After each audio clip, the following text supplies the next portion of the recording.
The anime begins with the protagonist Hao-Ren, a normal person who has the goal of finishing college, finding a job that pays him well, marrying a beautiful girl, and buying a car. He has currently completed 1/3 of his goals. He graduated from university and is now looking for a job so he can feed himself. While resting on a bench, a girl wakes him up and asks for directions, as she was lost. Hao-Ren is surprised to discover that this girl was looking for his house. Since one of the rooms is being rented out, Hao-Ren decides to take the girl to see it. Before we continue with the video, don't forget to hit that like button, share the video with your friends, and subscribe to the channel to help us keep bringing more summaries like this one. Now, let's get to the video. Along the way, she introduces herself as Lily. While walking through the dark streets, a mysterious woman appears under the moonlight, watching Hao-Ren and Lily. Smelling blood, Lily tries to get Hao-Ren to leave that place, but their enemy was very close. Lily activates her transformation, making her hair white and Cupid's, among other feline details. Liu confronts the powerful enemy, managing to make her retreat temporarily. Even witnessing that confrontation, Hao-Ren still decides to make that girl his tenant. The next day,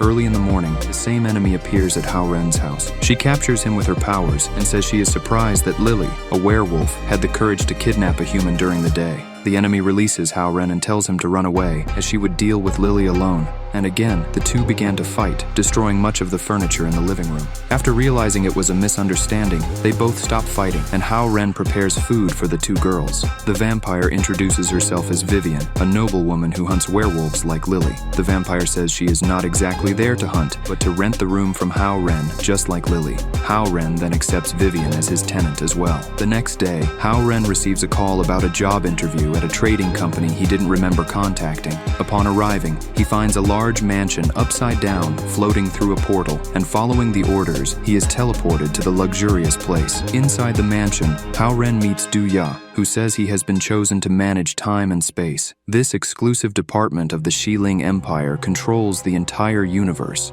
The function of this organization would be to improve global cohesion, or something like that. Du-Ya says he should see them as gods, and that Hao-Ren should play the role of assistant examiner, with functions such as preventing some species from destroying themselves, triggering an apocalypse. She continues by saying that Hao-Ren passed the first test, being a good host when the two divergent tenants came to his house asking for a place to stay. With little choice, Hao-Ren accepts the proposal, thus signing the contract with Du-Ya, thereby achieving his goal of getting a job that would offer him money. During a nap, Hao-Ren dreams of a wolf chasing him, and when he wakes up, some of the animal's fur is in his hands. With Lily's sense of smell, she recognizes the smell but doesn't know exactly who it belongs to. The next day, Hao-Ren goes to the mansion to start his first day of work.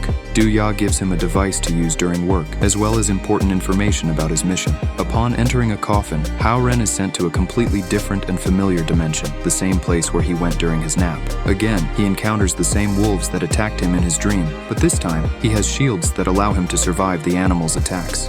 Because of his shield, the wolves' teeth were damaged, so the pack leader starts talking to Hao-Ren until they make a deal. Hao-Ren is taken to a cabin where he says he will fulfill the promise made to the wolf, and thus he returns to the real world, receiving a reward, a trip. After traveling by plane and stopping in a new city, the trio goes to the residence to settle in, eat, and rest until Hao-Ren calls again to continue a new mission. Trying to find out more about Yorkford, they discover that their apartment neighbor was a demon hunter. His name was Mr. Nangong, and he had the job of eliminating all evils. After talking, they make a deal. The next day, they go by train to Yorkford in search of unraveling the great mysteries that this place hides. Upon arriving in the city, they rent a room in a completely suspicious hotel. While Lily and Vivian go to the room, Hao-Ren, Nangong, and the hotel manager go talk in a private place. The manager explains that this hotel is haunted by spirits and that there is a great treasure in some secret chamber. Knowing this information, Nangong decides to act on his own, while the trio begins to venture through the places in search of finding this secret place. After some time of searching, the trio finally manages to find the entrance to the secret chamber in a completely destroyed ruin. They then choose to enter this mysterious place. Upon entering, the trio walks a long underground corridor in search of something. During their search, they encounter the innkeeper who was also wandering through these long corridors. Using Vivian's powers, they manage to make the innkeeper run, allowing them to check the place more accurately quickly and without worry. The trio faces various challenges and traps scattered throughout the corridors until they finally find the place where all the treasures and riches were stored, but it was all an illusion.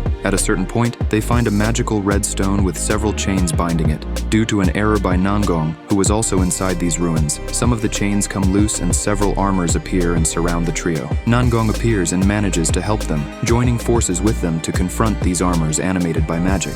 Vivian uses her magic, but the crystal absorbs the power and creates a large scarlet signal in the sky, causing the clouds to change color and meteors to fall. A powerful demonic creature appears, captures Hao Ren and Nangong, and flies away. Vivian and Lily pursue the creature to save their comrade. Vivian prepares to fight the creature, but the monster calls Hao Ren master, surprising everyone. The creature introduces itself as Yizax, Hao Ren's new tenant. At Hao Ren's request, Yizax turns into a human, preventing him from causing major problems due to his large size and true appearance. Episode Monto 8. The day begins with Duya completely irritated, telling Hao Ren that the new tenant was not delivered to Earth. They landed on a planet 895 light years away. Now Hao Ren's goal is to find the tenant with the help of a specialist named Wu Yue, who is also a new tenant. Hao Ren, Wu Yue, and Yizax are teleported to Kuiper, a space base that will take them to where the lost tenant is. After talking to the employees, they are taken to a spaceship that will take them to their destination. They land on a planet covered in water, causing Hao Ren to drown, but a creature appears to save him, a mysterious mermaid. Hao Ren, Wu Yue, and Yizax find themselves on a completely lost island. They manage to find the tenant's capsule, but there are no traces that could show where she went. Wu Yue enters the water and reveals herself to be the mermaid who saved him before, possessing the ability to transform into various forms.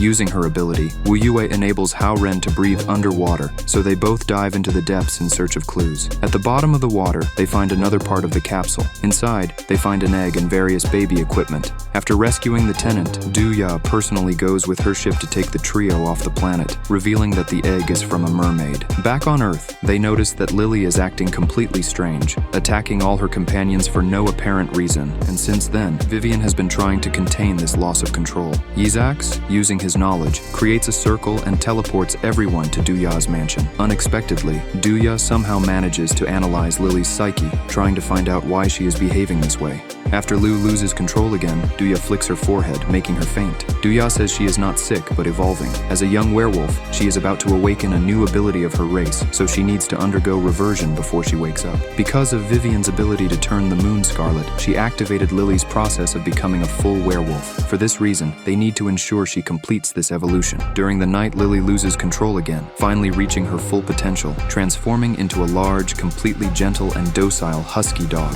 Unexpectedly, she loses control again, quickly advancing toward the city. Yizax tries to stop her, but Lily is even stronger than him, and even Vivian tries to use her vampire powers to contain her while Hao Ren tries to convince her. Lily only stops advancing when Wu Yue transforms into a mermaid and uses her song to calm the young wolf's mind, making her sleep and return to her human form. While Hao Ren puts Lily in bed, two mysterious men appear behind him and strike him, causing Hao Ren to faint, and then they continue with their objectives. Lily wakes up in a completely unknown location from which she cannot escape. Again, the two men appear to her, claiming to be her companions, and that the blood sect has bewitched her, and that they will help her regain control of her mind. Hao Ren and Vivian fly to Lily's location, but the place is surrounded by black fog, a very powerful protective magic that prevents them from entering. One of the kidnappers manages to spot Hao Ren and Vivian and begins to attack them. The kidnapper transforms into his hybrid werewolf form, proving to be a great obstacle. After showing his true power, using all his capacity to injure the kidnapper, he recognizes her as Vivian, the Countess of the Crimson Moon.